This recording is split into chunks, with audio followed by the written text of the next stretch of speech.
क्या भारत ने इजराइल के लिए अंतर्राष्ट्रीय कानून को तोड़ा है? अब ऐसी बातें क्यों हो रही हैं? कौन है फ्रांसिस्का? स्क्रीन पर एक आर्टिकल देख रहे हैं जो ये कह रही हैं कि भारत ने अंतर्राष्ट्रीय कानून को तोड़ दिया है। वहीं दूसरी तरफ भारत इजराइल ने तुर्की को टेंशन क्यों दे रखा है? जियोपॉलिटिक्स में बहुत कुछ चल रहा है, हमेशा की तरह जानने को मिलेगा बहुत कुछ। आइए जानते हैं इन खबरों को विस्तार से। ये जो जियोपॉलिटिक्स इस वक्त चल रहा है ना, ये बहुत ही एक अलग लेवल का चल रहा है। अलग लेवल का इसलिए चल रहा है क्योंकि बहुत जल्दी जल्दी चीजें बदल रही है और पूरा का पूरा ग्लोबल ऑर्डर भी बदल रहा है। इस वक्त अगर कोई सजग नहीं है तो फिर वो आगे आने वाले भविष्य में डूब जाएगा। अब मैं ऐसा क्यों कह रही हूँ? स्क्रीन पर एक ट्वीट देखिए, डोनाल्ड ट्रंप का ये ट्वीट है। कुछ दिन पहले डोनाल्ड ट्रंप ने एक ट्वीट किया और उन्होंने कहा कि लोग इजराइल को पसंद करें या ना करें, लेकिन एक चीज हमने देखा है कि इजराइल एक महान दोस्त है अमेरिका का। वो साहसी हैं, वो बोल्ड हैं, वो लॉयल हैं, वो स्मार्ट हैं। वो दूसरों की तरह नहीं है कि जिस वक्त कॉन्फ्लिक्ट का समय रहता है, मुसीबत का समय रहता है, अपने रंग दिखा दे। इजराइल ने अच्छे से लड़ाई लड़ी, उसको पता है कैसे जीता जाता है। ये डोनाल्ड जे ट्रंप का ट्वीट आया। हालांकि बहुत लोग ये कहते हैं कि इस युद्ध को शुरू करवाया इजराइल ने। तो डोनाल्ड ट्रंप ने 2 दिन पहले एक और ट्वीट किया जिसमें उन्होंने कहा कि इजराइल ने मुझे कभी नहीं कहा कि इस युद्ध में कूद जाओ, लेकिन 7 अक्टूबर को जो कुछ भी हुआ उसने मेरे हमेशा से जो ओपिनियन थे कि ईरान के पास कभी भी न्यूक्लियर हथियार नहीं होने चाहिए, उस चीज को एक बार फिर से ताजा कर दिया। मैं कई सारे फेक न्यूज देखता हूँ, पंडित, बहुत सारे पोल जो कहते हैं 90% वो झूठ कहते हैं, वो स्टोरीज गढ़ते हैं जिस तरीके से साल 2020 के राष्ट्रपति चुनाव के दौरान किया गया था। आप देखना वेनेजुएला का जो रिजल्ट आया ना, वैसा ही कुछ रिजल्ट ईरान का भी आएगा। ईरान के नए लीडर अगर स्मार्ट हैं तो उनका भी भविष्य अच्छा होगा। अब ये फिलहाल इजराइल का चर्चा इस वजह से हो रहा है क्योंकि ईरान और अमेरिका का युद्ध अभी किसी अंत तक नहीं पहुंचा है और इजराइल इसके पीछे एक बड़ा कारण भी रहा है। एक तरफ ये सीन आप देख रहे हैं, एक तरफ और एक सीन देखिए, तब आपको समझ में आएगा डबल स्टैंडर्ड किसे कहते हैं। तुर्की इस वक्त बड़ा हड़बड़ाया हुआ है और तुर्की का कहना है कि ग्रीस, साइप्रस, इजराइल ये तीनों मिलकर एक गठबंधन बना रहे हैं, एक ध्रुव बना रहे हैं और ये धुरी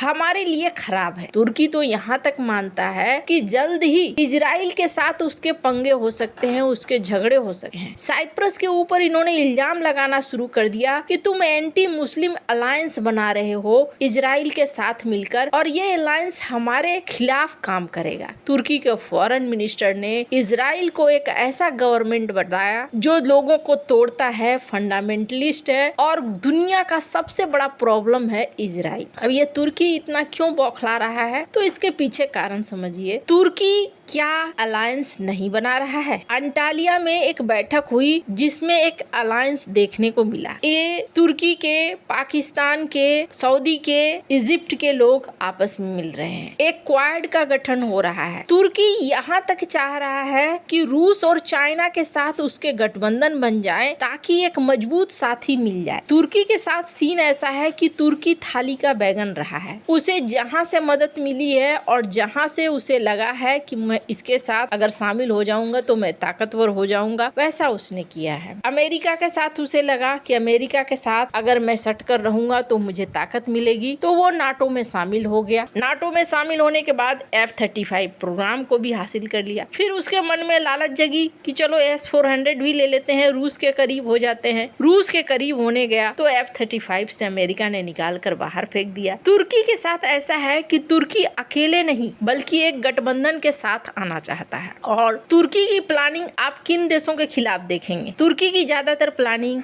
आप इजराइल के खिलाफ देखेंगे, दूसरा आप भारत के खिलाफ देखेंगे। पाकिस्तान को हथियार देना, ऑपरेशन सिंदूर में पाकिस्तान की मदद करना, बांग्लादेश में अपने पांव जमाने की कोशिश करना, मालदीव को हथियार देना, जो जो चीजें भारत को पसंद नहीं है तुर्की वो भारत के पड़ोसियों के साथ करता जाता है। वहीं इजराइल के साथ भी है, लेकिन इजराइल वाले मामले में अब इससे टेंशन लगने लगा, इसलिए क्योंकि जो वो कर रहा था अब वही इजराइल कर रहा है। इजराइल साइप्रस, ग्रीस के साथ एक गठबंधन बना रहा है और उस गठबंधन में भारत को भी बुला रहा है। ये सारा सीन इस वक्त ग्लोबल ऑर्डर का दिख रहा है कि अगर अमेरिका के सुपर पावर वाली हैसियत खत्म होती है या अमेरिका कमांड छोड़ देता है तो दुनिया में कुछ कुछ गठबंधन बन जाएंगे और वो गठबंधन ही अपने अपने आप को सुरक्षित करेंगे। अब अगर ईरान की बात करें ना, तो ईरान को लेकर जब कहा जाता है कि इजराइल ने क्यों हमला किया, तो चाइना क्या कहता है उसका वर्जन सुनिए। ये Well, first of all, as far as the Middle East is concerned, it is completely unacceptable for one country, that is Israel, to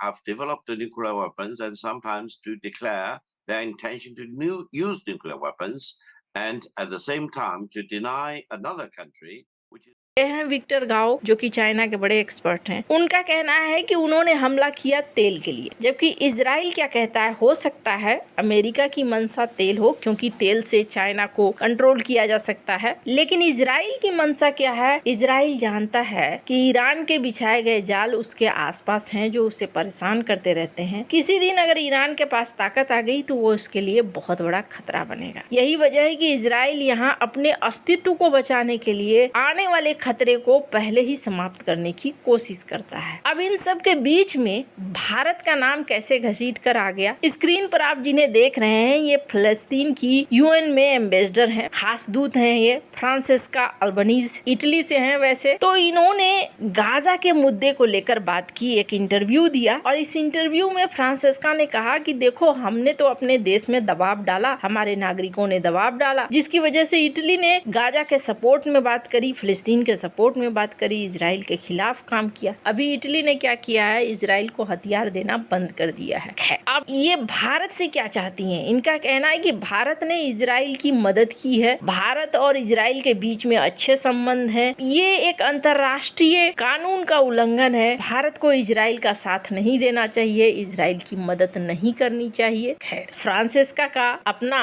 विचार है, लेकिन जो जियोपॉलिटिकल चीजें कहती हैं वो कहती हैं बैबिन प्रीत न हुई है। और यहाँ अभी का सीन तो डोनाल्ड ट्रंप ने ऐसा बना दिया है जिसकी लाठी उसकी भैंस। भारत को इजराइल और रूस दोनों के ही साथ चलने में सबसे बड़ी भलाई है, क्योंकि आने वाला जियोपॉलिटिकल ऑर्डर भी इसी आधार पर तैयार हो रहा है। एक तरफ चाइना है, दूसरे तरफ पाकिस्तान है और अमेरिका का कोई भरोसा नहीं है कि वो किस तरफ जाकर बैठेगा। ऐसे में भारत के दो भरोसेमंद साथी अगर कोई है तो एक है रूस और दूसरा है इजराइल। जहाँ तक रही बात फिलिस्तीन मुद्दे की, भारत न तो इजराइल फिलिस्तीन के झगड़े में पड़ता है, न ही इजराइल ईरान के झगड़े में पड़ता है। और जहाँ तक मदद की बात रही, अगर दो देशों ने मिलकर हथियार के फैक्ट्री लगाए हैं तो ये खुद ब खुद हो जाता है कि हर देश का, चाहे इजराइल हो या भारत हो, दोनों ने मिलकर अगर फैक्ट्री लगाया है तो हथियार पर दोनों का हक है। दोनों ने फैक्ट्री इसीलिए लगाया है कि मुसीबत के समय उनको उनका हथियार मिले। इसमें भारत का कोई रोल नहीं है कि भारत अलग से अपनी कंपनी से भेज रहा है, ऐसा कुछ तो कभी देखने को नहीं मिला है। आपको क्या लगता है इन सब मामले में? आपकी क्या राय है? कमेंट कर जरूर बताएं। जल्द मिलते हैं अगले वीडियो में नई खबर के साथ।